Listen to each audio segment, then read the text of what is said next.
School college পড়ুয়া মেয়েদের ID থেকে ছবি সংগ্রহ করে সেগুলো অশ্লীলভাবে এডিট করে ফেসবুক পেজ ও গ্রুপে ছড়িয়ে দেওয়ার ভয় দেখিয়ে মোটা অঙ্কের টাকা সহ নানাভাবে ব্ল্যাকমেলিং করতেন এমন একটি চক্রের 4 সদস্যকে গ্রেপ্তার করেছে পাবনা জেলা গোয়েন্দা পুলিশ ডিবি। এ সময় তাদের কাছ থেকে এই কাজে ব্যবহৃত কম্পিউটার ও বেশ কয়েকটি মোবাইল সেট উদ্ধার করেছে পুলিশ।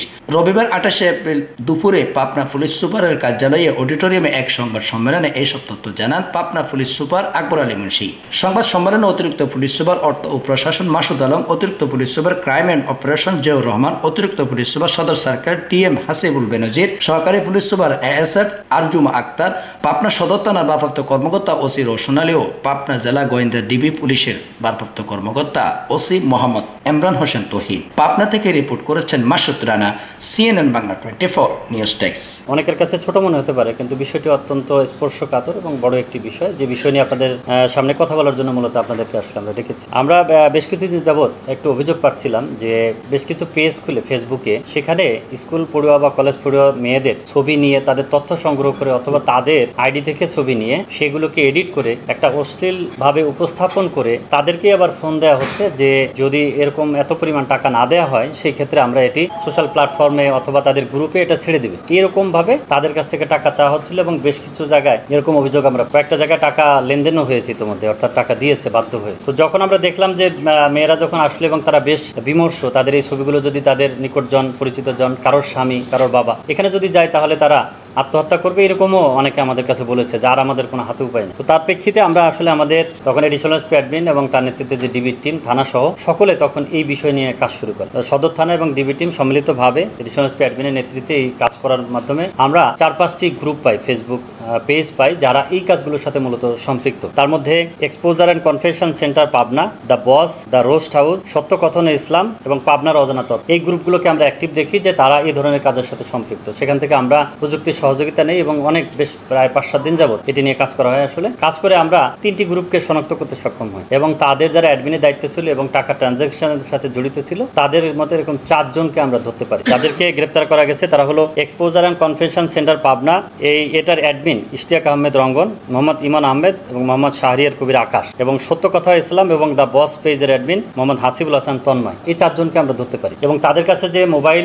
এবং তাদের যে কম্পিউটার সামগ্রী সেগুলো আমরা জব্দ করে দেখি যে তার ভেতরে এরকম অনেক ছবি এডিট করা অবস্থায় ছবিগুলো রয়েছে এবং তাদের যে কমিউনিকেশন, মেসেজ আদান প্রদান, সেগুলো দেখেও বোঝা যায় যে তারা এই ধরনের মানুষকে একটা বিপদগ্রস্ত করে তাদের কাছ থেকে টাকা নিচ্ছিল এবং আরও কিছু টাকা নেওয়ার প্রক্রিয়াধীন। তো সেই প্রেক্ষিতে আমরা তাদেরকে গ্রেপ্তার করি এবং ইতিমধ্যেই আমাদের এখানে পর্নোগ্রাফি আইনে মামলা রুজু হয়েছে। আমরা আরও যারা এর সাথে সম্পৃক্ত তাদেরকেও আমরা খুঁজছি, তাদেরকেও আমরা আইনের আওতায় আনবো। আমরা যে জিনিসটা এখানে আসলে বলতে চাচ্ছি সেটি হলো, মানুষ যখন খুন বা ডাকাতি মামলা হয় তখন কিন্তু আমরা সবাই মিলে চাঞ্চল্য তৈরি হয়, কিন্তু এই বিষয়গুলো নীরব ঘাতকের মতো। আমারই পার্শ্ববর্তীতে হয়তো আমার বোন, আমার স্ত্রী, আমার কোনো আত্মীয় স্বজন, নিকটাত্মীয়, তিনি হয়তো এরকম বিপদগ্রস্ত হয়েছেন যে কাউকে বলতেও পারছেন না, সইতেও পারছেন না, এমনকি আমাদের বলেছে যে আত্মহত্যা করবে, এরকমও আমরা শুনতে পেয়েছি তাদের কণ্ঠে। আমরা এই জিনিসটা এই কারণে আমরা আপনাদের অনুরোধ করবো যে একটি ভালো করে যাতে প্রচার হয়। প্রচারের 2টা উদ্দেশ্য, একটি হলো যাতে করে অপরাধীরা বুঝে যে এই ধরনের এই কাজটি অপরাধ এবং এটি করলে এটি আইনের আওতায় আসতে হয়। আর দ্বিতীয় যে বিষয়টি, যারা এখনও পর্যন্ত আমাদের কাছে আসেন নাই, বলেন নাই, কিন্তু এই ধরনের বিপদগ্রস্ত আছেন,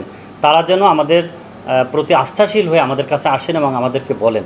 আমরা অনেক ক্ষেত্রে কিন্তু আপনারা জানেন যে তথ্যগুলো গোপন রেখে মামলা না করে অনেক সময় নিষ্পত্তি করে থাকি, আবার যেটি এক্সট্রিম পর্যায়ে যায় সেক্ষেত্রে কিন্তু আমরা আসামি গ্রেপ্তার করি এবং মামলা নিয়ে তাদেরকে আইনের হাতে সুপর্দ করি।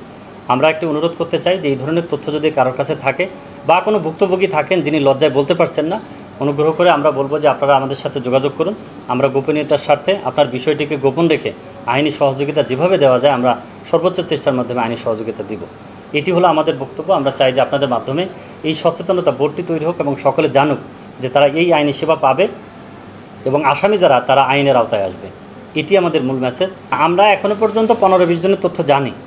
আমরা যে কাজ করছি 15-20 জনের তথ্য জানি, আদত ফেসবুক গ্রুপ আরও পেজগুলো আছে সেগুলো, এবং আসামি গ্রেপ্তার এখন আমাদের বাকি আছে। তাদেরকে ধরলে হয়তো আরও এই তালিকা আরও বড় হবে বলে আমরা ধারণা করছি।